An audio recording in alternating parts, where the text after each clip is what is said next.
The Protyre Motorsport Ginetta GT5 Challenge Championship Showdown is here at Donington. 3 drivers in with a chance of winning the title this year. Brad Bailey leads the way. He's had 3 victories and he leads the title race. Ahead of Will Burns, just 2 points between them. Oliver Basie-Fisher is third. It's been a long year, but it's come down to this weekend and the final, and it's very close in the title battle. Yeah, it is pretty close. There's 3 of us that could win it as well. So it's just about this weekend now. What's happened so far is a bit irrelevant. I'm not thinking about it at the moment. I just want to get my head down and try and set a load of qualifying pace and just get out of trouble and hopefully see how it goes. Coming here third at the moment in the championship, I think we're only 3 points off the lead, which is something I didn't think was going to happen, especially after Rockium, the second round, in which we had those 2 DNFs. Yeah, there's not really anything to defend anymore, so whereas a lot of the year I've been sort of holding back a little bit, I don't think I can do that anymore.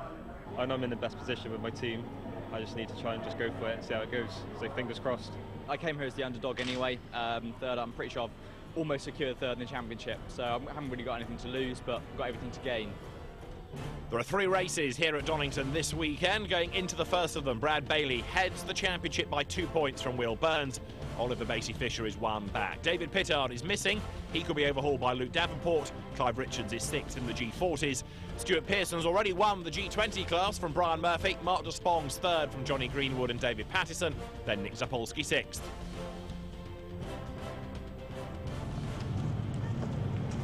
The cars on the grid, we are ready to go. The first race of the weekend to determine who is going to be this year's champion.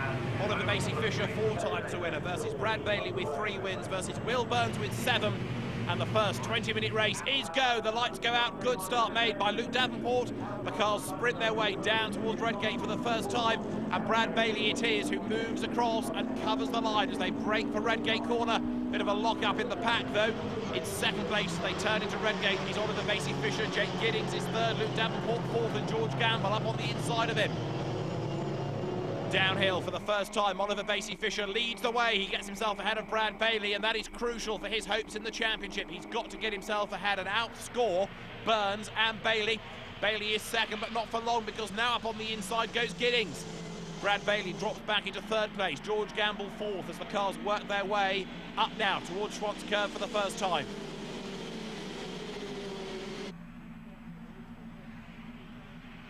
Hard on the brakes, into McLean's corner. There's a gap on the inside and Jake Giddings takes it. He takes the lead. The door was left open by Oliver Basie-Fisher. Look in the black car. He fights back as they come up towards Coppice. But Jake Giddings is ahead once more as they round Coppice and make the run down to the S's. Best of the rest. 3rd is Brad Bailey with the checkered roof on the orange car. He's under attack though, because George Gamble is in that mix and so is Luke Davenport. Will Burns 6th. That's not good news for him as far as the championship is concerned though. Coming down through the S's then for the first time already, the top 2 getting away. Down to the Melbourne hairpin, hard on the brakes, down through the gears they will go. And the race leader is Jake Giddings, but look at this for 3rd place. Brad Bailey swings across to defend, but George Gamble dives up the inside. Is he going to go through? Yes, he is. Gamble up to 3rd, first time out in the championship. Graduate of Ginetta Juniors, he knows the cars, but in detuned form. And Brad Bailey has really been hung out to dry. He's lost a whole heap of places up towards Roberts now, and he hits the back of Davenport, who hits Burns, who nearly hits Gamble. Bailey spins. He just saves it, but Brad Bailey missed his braking point completely. Ploughs into the back of Davenport, and now Brad Bailey goes for the pit lane. That incident, I think, has done damage to Bailey's car. He's limping into the pit lane, and with it, bang, have gone the championship hopes, I reckon. The Swedish champion, Dennis Strandberg, in the yellow car, under attack from Ben Hyland, and then Gary Duckman. And yep, Brad Bailey out of the car, out of the race. Very disappointing way to end the championship campaign after a really good, solid season, Brad Bailey. 2 more races still to come, but he's going no further, it seems. As now Luke Davenport makes a run up on the inside of Will Burns. Can he go through? They come out of the corner absolutely together. Callum Poynton is right there as well, and Burns will have the inside line for the next part of the circuit, coming down to the S's. Even before the S's, he consolidates the place. Davenport slots back in behind him. Luke Davenport, early seasonal winner. Callum Poynton tucked out behind then. Dennis Strandberg, this year's Swedish champion. Race leaders come down to the Melbourne hairpin. And as they do so, George Gamble now is attacking for second place against Basie Fisher, and through he goes. Takes that tight line on the inside. Basie Fisher left him plenty of racing room. Oliver needs points, but equally doesn't want to get caught up in other battles that might prejudice his chances of finishing the race now. So Jake Giddings leads the way, but George Gamble, first time out in senior G40 racing, is driving like a man inspired. Oliver Basie Fisher wide over the curb, contact in the background. Luke Davenport gets muscled out of the way by Callum Poynton. Davenport blasts over the line, but his car now looking a bit second-hand. He's lost a whole heap of places in all of that, as well as now look Dennis Strandberg in the yellow car makes a move against Ben Hyland coming down towards Redgate. On board with Brad Bailey. This in replay, braking for the Melbourne hairpin. George Gamble gets up the inside of him, and as Bailey gets put off his stride a little bit and goes wide, Burns goes past him, Davenport goes past him. Uphill towards Roberts. Davenport moves across. Bailey brakes too late, effectively, hits the back of Davenport. That does suspension damage. He manages to save a big slide. But Brad Bailey is heading only as far as the pit lane. And while we've been watching that, we have had a new race leader. It is George Gamble, and this is how he did it. Down to the Melbourne hairpin, lines up on the inside of Jake Giddings. Once again, they leave him loads of racing room on the inside, and George Gamble needs no second invitation. Through he goes, and he picks up the race lead. So Gamble, Giddings, Basie Fisher is the top three order. In fourth place there, look, is Will Burns. Dennis Strandberg is fifth, and Ben Hyland sixth. Luke Davenport seventh. Eighth is Duckman in the orange car. Ninth is Poynton. 10th is Tor McElroy. Out of the old hairpin, climbing up towards Schwantz curve. Somebody off, it's Giddings' car, I think, by the side of the road. Jake Giddings has gone missing from that leading group, and there is a very crumpled G40. He's lost it at the old hairpin. He's out of the car, but very wobbly indeed. Jake Giddings helped away. The good news is he's walking more or less, but clearly it's been a very big impact. Safety car deployed while that car needs to be retrieved off the circuit. Now let's try and work out exactly what he did, because he was in that leading group. Have a look, running second, runs wide, just hooks a wheel over the curb. The back snaps away, he's on the grass, he's an absolute passenger. And at very high speed, it thumps the tyre barrier. Will Moore in the pit lane as well. He's got problems. Safety car back in. We're about to go racing once again here at Donington over the timing line. And we're back in business with George Gamble leading the way now, coming down towards Redgate Corner. In second place, it is Oliver Basie Fisher, and in third is Will Burns. If things stay as they are, this is very good news for Basie Fisher in the championship, outscoring Burns. He'd like to take a win and outscore him by even more points if possible, though. Down through the craners once again, heading towards the right-hander at the bottom of the hill into the old hairpin. Basie Fisher goes a little bit deep into the corner. That's going to put Will Burns right back onto his tail now, climbing uphill once more. Dennis Strandberg in the yellow car goes for the inside.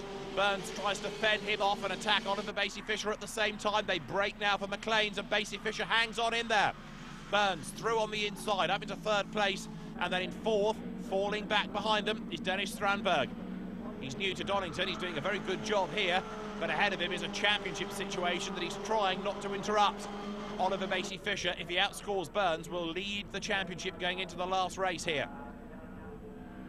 Brad Bailey no longer in the mix with his retirement, and so as they come down towards the S's once again, Basie Fisher versus Burns on track and in the championship. Sprinting their way down to the Melbourne hairpin once again. Oliver Basie Fisher moves to the inside line to defend then as they come into the corner. Behind him is Will Burns, then it's Strandberg, and he's being caught by Ben Hyland.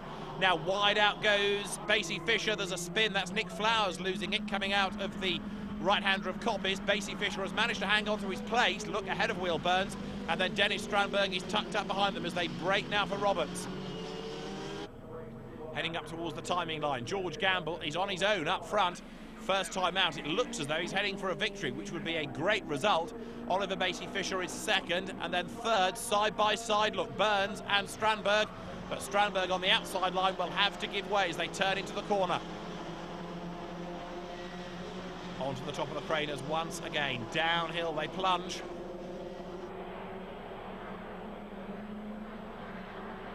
Basie Fisher is just getting away, but Strandberg has lost it going through the crater curves. Off in avoidance goes Hyland, off goes Poynton as well. Strandberg's in the gravel, and Ben Hyland can't slow down enough. He's in the gravel on the outside of the old hairpin now. Drama right at the very end of the race. Gary Duckman benefits out of all of that in the orange car, so does Tor McElroy behind him. They turn their way now up towards McLean's, and we're not done yet. Ben Constanduras in the background gains a place in the Blendini Motorsport car. Nick Flowers' G20 is parked off the circuit, or off the line at least, but where it has come to rest is still something the race officials could do without, I reckon.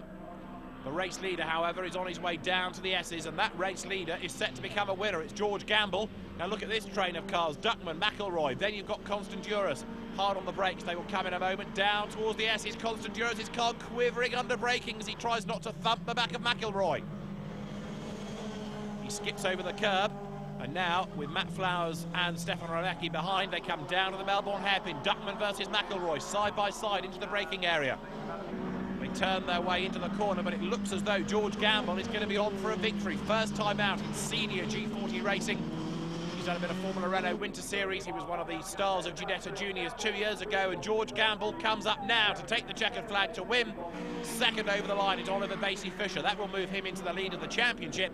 And coming through for third is Will Burns. Fourth is just going to be Gary Duckman ahead of Tor McElroy, with Ben Constanduras sixth ahead of Matt Flowers and Stefan Ranecki. Action all the way, and a race win for George Gamble ahead of Oliver Basie Fisher. Will Burns is third and Gary Duckman fourth. Stuart Pearson is victorious in the G20s. Yeah, it went really well. Got two at the start and then sort of went from there really. Every time there was an opportunity I went. Tend to be doing people into Melbourne Loop on the hairpin because just got a bit of a break then for the rest of the lap. He was able to sort of get a gap just from that one move, so it went well, yeah. Didn't get off the line that brilliantly. Brad overtook me, but luckily I got that position back within the first half lap or so. And from there on, Jake Giddings and George Gamble were very quick, and they're not in contention for the championship, so I wasn't really too worried about them. So I made it relatively easy for them to overtake me. I wasn't too concerned with keeping first that much, because I could see my competitors were behind me, so I wasn't too fussed. And then Jake went off about halfway through, which obviously was a bonus for me, a bit more points to the championship. And from there I sort of held on to it, and then the safety car came out, which was a bit of a nightmare because we had quite a big gap between me and third, so that was a bit of a pain, but luckily just managed to keep on to it during the end there.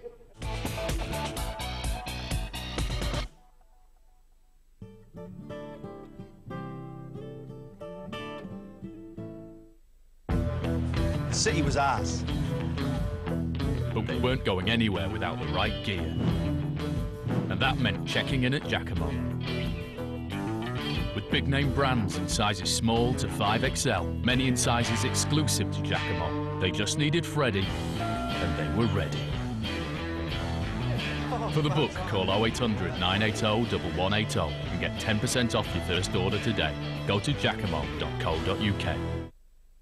Imagine beautifully decorated walls like this without a single nail hole. It's easy thanks to Command Picture Hanging products from 3M. These Command Picture Hanging strips lock and relock, which means you can adjust your pictures so they're perfect every time. What's more, Command Picture Hanging strips are proven to hold strongly, even up to 7.2 kilos. And if you do want to take them down, they stretch off cleanly without damaging your walls. So hang what you want, when you want with Command products from 3M. See you in store for great offers. Bloated. Still don't get it. Maybe animals don't get human tummy niggles because they eat the fibre nature intended. Take the All Bran Challenge.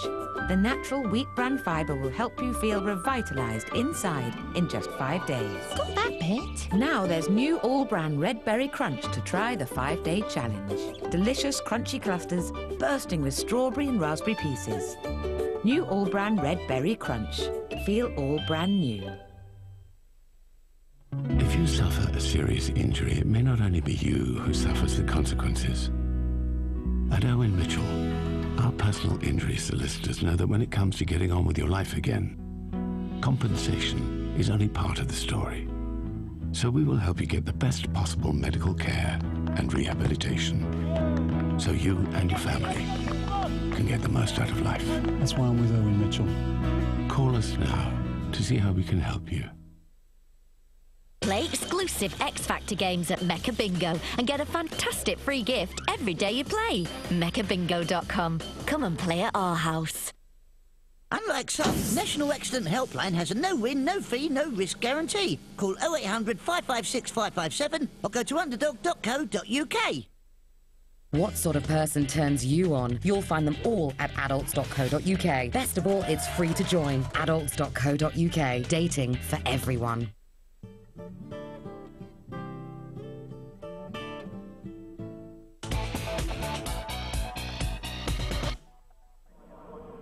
Welcome back to Donington Park. We are set for the final race in the Ginetta GT5 Championship. It's going to be a restarted race after race 2 was abandoned earlier on. There was an enormous accident that befell Tudor Alexander coming out of Coppice.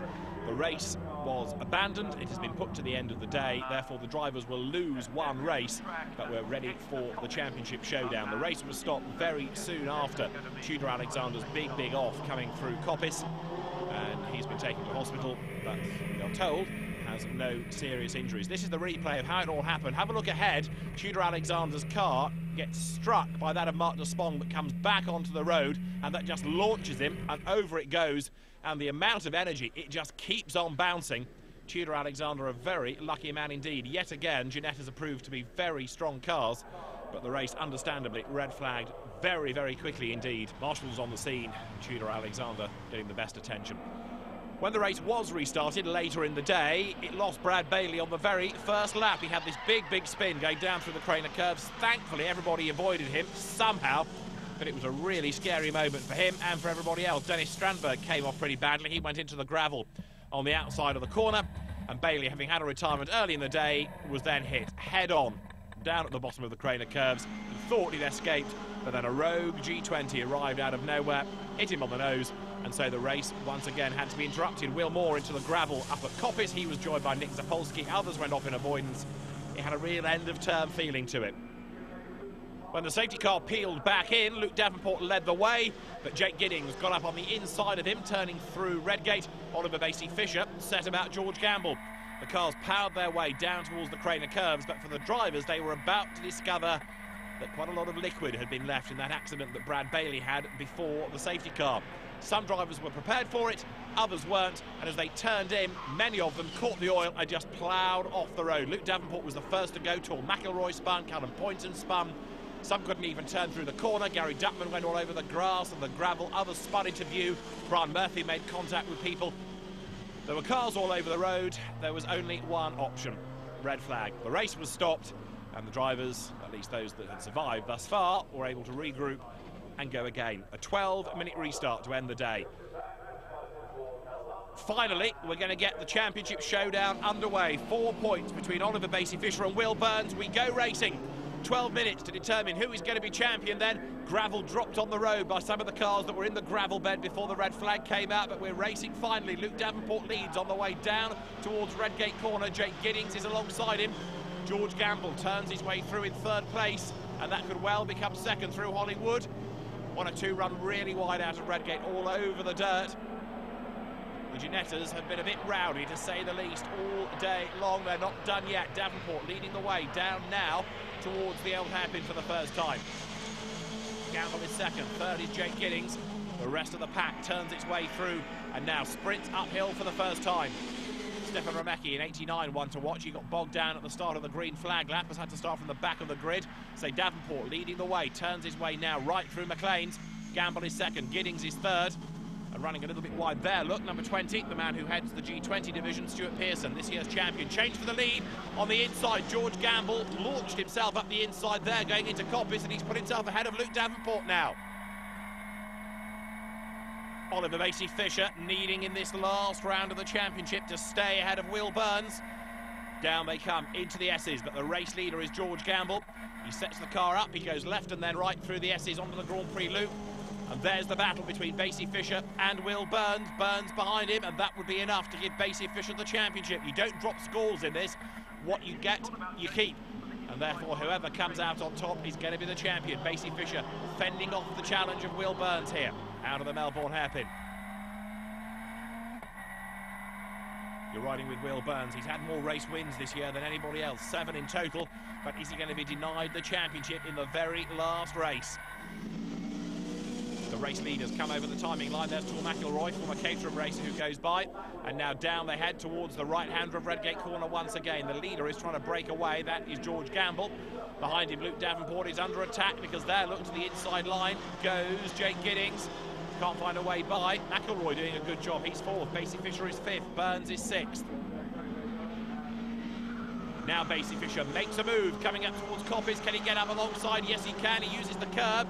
He forces McIlroy wide. He's all over the grass. He's in the gravel. Tor McIlroy's going off and around. Through he goes. The gravel ensnares him in the end. The car turns through 180 degrees just about.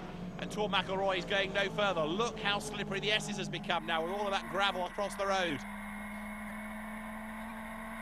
On board with Burns, down to the Melbourne hairpin. Ahead of him, just is Basie Fisher, but Will Burns goes up the inside. Jake Giddings almost gets involved, and Oliver Basie Fisher gets the cut back and retakes the place and gets past Giddings for good measure. Great bit of driving. Will Burns thought he'd done that. He got 1 place, then he lost 2. Jake Giddings fighting back, but almost bouncing off the side of Oliver Basie Fisher. He needs to stay ahead of Burns, but also trying to keep out of trouble. Over the timing line they go, now down towards the right-hander of Redgate. It is just Oliver Basie Fisher fending off Will Burns. It's between these two for the championship. As long as Basie Fisher can stay ahead, he's going to be good to take the points and good to take the championship. But Jake Giddings, if he splits them, is going to really help the case here for Oliver Basie Fisher. Will Burns loses out. Look, Giddings goes round the outside, heading through the Craner curves. He's gained that place, and that really does finish the championship bid for Burns now. In replay, Dennis Strandberg has yet another gravelly moment. The Swedish driver, this year's Scandinavian champion, into the gravel at the S's. Jake Giddings attacks Oliver Basie Fisher on the inside of the Melbourne hairpin, but he can't find a way by. Basie Fisher in jeopardy here while Giddings is attacking him. We're heading up towards the end of this 12-minute restart. Can they squeeze one more lap out of it? Into the hairpin at Roberts they come. Again, Giddings closing right up onto the back of Basie Fisher as the checkered flag falls. It's a race win for George Gamble. Way wide over the weeds goes Will Burns, who's going to spin, coming over the line.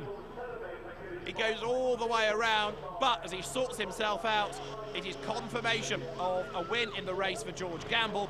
But Oliver Basie Fisher comes home 3rd, and he has done enough to take the championship. This is Stuart Pearson, who is on target to win the G20 element of the race. He's already won the G20 championship once more because he has won it in seasons past. So another good season for Stuart Pearson. But a race of high drama right the way to the flag. George Gamble takes the win from Luke Davenport, and Will Burns, after his spin, 5th. He came over the line. But 3rd, Oliver Basie Fisher is going to win the G40 element of this year's Protyre Motorsport Ginetta GT5 Challenge, and we have had action right the way to the flag. Mark de Spong, who played his part in dramas earlier on in the day, comes over the timing line. He's 2nd of the G20s, and 3rd, some way back, is going to be Johnny Greenwood. Well, we talk about George Gamble as a race winner. Academy Motorsport wins the team's award, and Oliver Basie Fisher secures the Drivers' Championship. Let's do the race result first. George Gamble wins by 3 seconds from Luke Davenport, Oliver Basie Fisher 3rd, and Jake Giddings 4th ahead of Will Burns. Stuart Pearson fends off Mark de Spong in the G20 class. Well done, George Gamble. 2 out of 2 at Donington. Perfect weekend, really. Yeah. Qualifying didn't quite go to plan, but obviously two wins. The double was my first ever sort of double, I suppose you could say. So went really, really well. But to be out of the car for a year and to come back and do this, it's really, really, you know, pretty over the moon with it. It was a bit of a roller coaster because we were leading before the red flag, and then after, of course, we had that spin into the gravel, so it was good. They could go back to the results from the lap before, from where you start from, so we had another opportunity to start from the front. And yeah, I'm on my tyres from Brands Hatch, so I haven't quite got the bite that George would have had. Don't think I could have kept up with him anyway. He was on really good form this weekend. Well, many congratulations. You look absolutely over the moon. Oh my God, that is absolutely incredible. I don't think I've ever had a feeling like this ever in my life. It was probably one of the hardest races I've ever raced in, and let alone for the championship. I mean, we were neck and neck pretty much the entire second race, but to come off with the win there, or winning the championship is more than I can describe. It was unbelievable. It's overwhelming. So in the championship, it is confirmed Oliver Basey-Fisher, the champion, from Will Burns and Brad Bailey. Luke Davenport, 4th ahead of David Pittard and then Clive Richards. And Stuart Pearson, the man to beat all season in the G20s. He is champion once again. 2 wins, really pleased. I'd wrapped the championship up at Brands Hatch, but I thought I'd come here anyway and just have a bit of fun. And you couldn't miss out on this, could you? No, I was coming anyway, so I thought I may as well race, and I knew it'd be crackers, and it didn't disappoint, did it? I mean, how much more action do you want? What a season we've had in the Protyre Motorsport Ginetta GT5 Challenge. Stuart Pearson, with a monster margin of 204 points, wins the G20 category from Brian Murphy. Mark Despong in 3rd. It's been an all-action season. Stuart Pearson, the G20 champion. Oliver Basey-Fisher wins the G40s. What a year.